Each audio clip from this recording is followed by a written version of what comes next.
80 ans.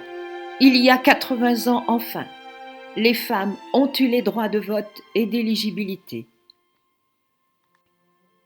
Grâce à l'ordonnance du 21 avril 1944 du Comité français de la libération nationale à Alger et du général de Gaulle, elles ont obtenu ces deux droits de vote et d'éligibilité. Les hommes français, eux, avaient ces droits depuis 1848, presque un siècle plus tôt. Cette inégalité existait-elle aussi dans les autres pays? Oui, la France a été très en retard pour accorder ces droits alors qu'ils étaient obtenus bien avant dans d'autres pays comme la Nouvelle-Zélande en 1893, l'Australie en 1902, le Royaume-Uni en 1928, l'Espagne en 1936 et bien d'autres. En France, la Déclaration des droits de l'homme et des citoyens de 1789 stipulait que tous les hommes naissaient libres et égaux en droit. Cet article de la Constitution française ne s'appliquait pas aux femmes. Une femme de lettres française, Olympe de Gouges, publia en 1791 la Déclaration des droits de la femme et de la citoyenne, affirmant que les femmes doivent avoir les mêmes droits que les hommes. Elle mourut guillotinée en 1793 sous la Terreur. Cette déclaration n'a pas été retenue par les révolutionnaires de 1789, ni au cours des siècles suivants. Les femmes ont-elles admis cette inégalité? Ont-elles réagi? Et comment? Le combat a été difficile et long dans beaucoup de pays. Les groupes de femmes appelés les suffragettes se sont formés. En Angleterre, par exemple, elles ont été très actives. On peut citer Emmeline Pankhurst et ses filles. Beaucoup ont été arrêtées, jetées en prison et torturées par gavage lorsqu'elles faisaient des grèves de la faim. Quelle est l'origine du nom suffragette? Le mot suffragette vient de suffrage, combiné avec un suffixe diminutif en -ette. C'était pour apporter de la moquerie contre le combat des femmes. Les militantes se sont réapproprié ce terme avec fierté, transformant suffragette en un symbole de lutte et de courage. Y avait-il des suffragettes en France? Oui, de nombreuses suffragettes étaient connues, par exemple Hubertine Auclair, Louise Weiss, Madeleine Pelletier, Marguerite Durand. Il y a eu un long combat. En France, il y a eu de nombreuses manifestations avec des programmes de revendication. On reconnaît ici Louise Weiss et le programme. Hubertine Auclair a présenté, avec d'autres suffragettes, sa candidature aux élections législatives de 1910 sans en avoir le droit. Et voici leur programme. Avant 1944, de nombreuses tentatives ont souvent été bloquées. Après la Première Guerre mondiale et l'action des femmes pendant la guerre, la Chambre des députés a accordé le droit de vote aux femmes plusieurs fois, en 1919, 1922, 1925, 1932, 1935, 1936, mais à chaque fois, le Sénat a bloqué ou a même refusé de débattre du texte. Autre exemple marquant, en 1936, avec le Front populaire, 3 femmes sont nommées sous-secrétaires d'État, dont Irène Joliot-Curie, mais elles ne peuvent toujours pas voter ni être élues. En 1944, les droits de vote et d'éligibilité sont enfin accordés. Le 21 avril 1944, ce n'est pas par un vote parlementaire que ces droits sont accordés, mais par une ordonnance du Comité français de la libération nationale à Alger. En 1945, les femmes votent pour la première fois lors des élections municipales du 29 avril et puis aux élections de l'automne 1945. Et ce n'est qu'en 1999 que la Constitution est modifiée et dit « La loi favorise l'égal accès des femmes et des hommes aux mandats électoraux et aux fonctions électives. » Quelle a été la participation des femmes aux élections ensuite? Elle reste dans un premier temps inférieure à celle des hommes. En 1951, l'abstention des femmes était encore très importante. Et c'est dans les années 1970 que la participation féminine se rapproche de celle des hommes, mais la majorité des candidats restent des hommes. Actuellement, les taux de participation aux élections sont identiques. En 1945, il y a révision des listes électorales. On ajoute des hommes jeunes et des femmes de tous âges qui n'avaient jamais voté, comme Marie Pelé, née en 1872 et âgée de 73 ans. C'est ce qu'indiquent ces photos des archives départementales du Loiret. Quel est le taux de femmes élues ?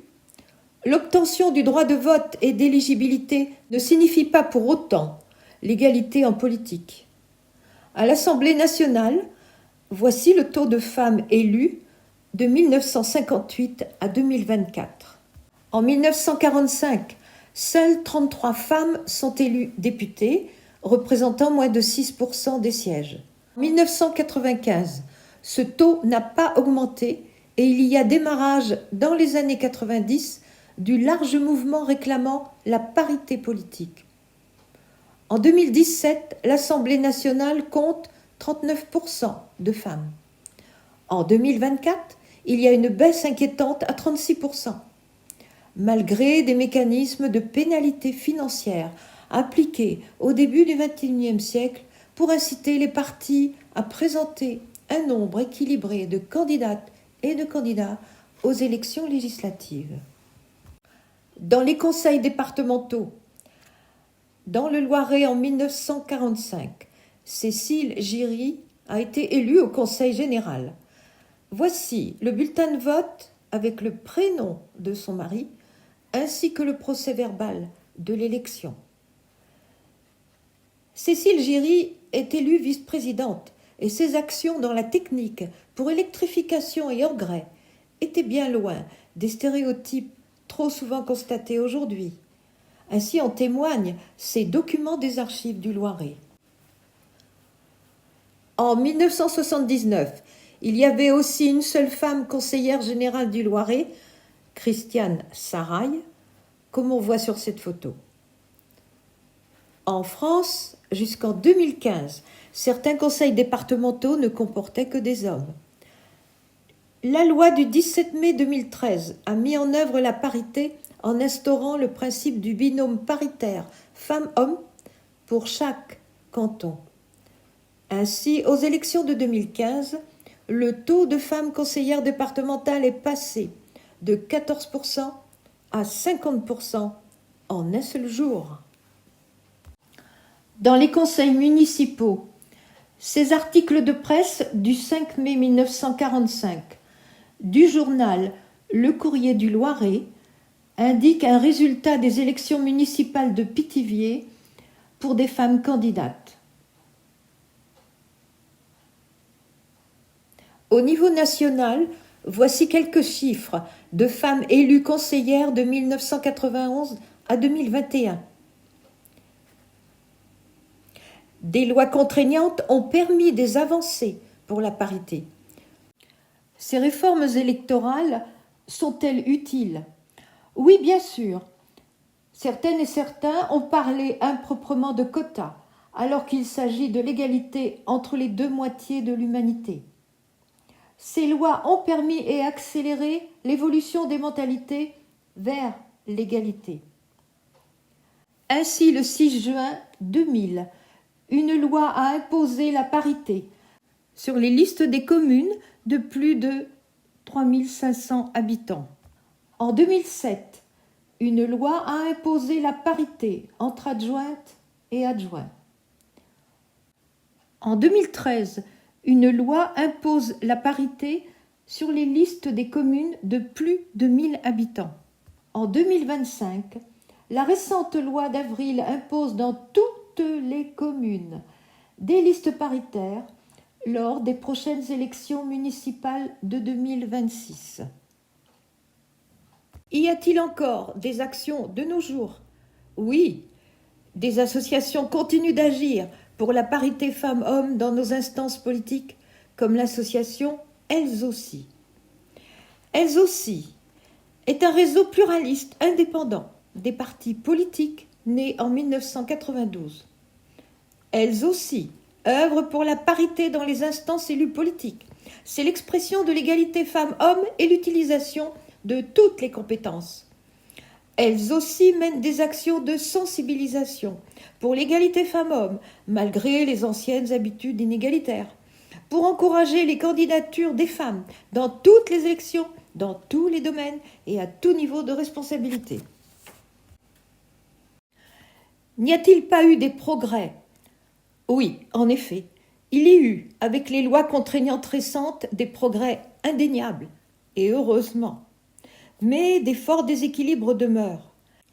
Notamment, dans les intercommunalités, il y a 89% de présidents hommes, 75% de vice-présidents et 64% de conseillers hommes. L'action de la Marianne de la parité dans les 6 départements du Centre Val-de-Loire en 2023 a sensibilisé sur ce point. Dans les communes, il y a 80% de maires hommes, 67% d'hommes premiers adjoints. Dans les conseils des communes de moins de 1000 habitants, on est loin de la parité, avec 62,4% d'hommes.